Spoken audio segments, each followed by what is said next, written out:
আব্বা ওর 10টা টাকা 20টা টাকা দাও পাইবি কই তুই কি কামাই করছো তুই থাক ছাড়বি না বাড়ি তুই 20টা টাকা দাও তুই কামই হলো না বাড়িতে তুমি নামো বাড়িতে নামো তুই যদি কিছু ওই আইতে পারো সেইবার আইস বাড়িতে নাম না বাড়িতে নাম আর বলা দেখতে ওই কিছু হইয়া এবার আমু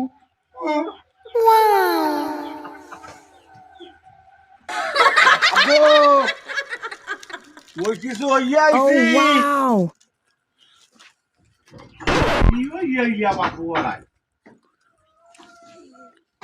মুই আজকে কিছু হইয়া আইছি এটা তুই কি হইয়া আইছো আব্বা মুই কিছু হইয়া আইছি কি হইয়া আইছো বলুন হইছি ইয়া তোমার হইছি আব্বু মুই নীলেশ হইয়া আইছি ওরে হালার বহালা নীলেশ কইছি কিছু হইয়া আইছে তুই আইছো নীলেশ যাইয়া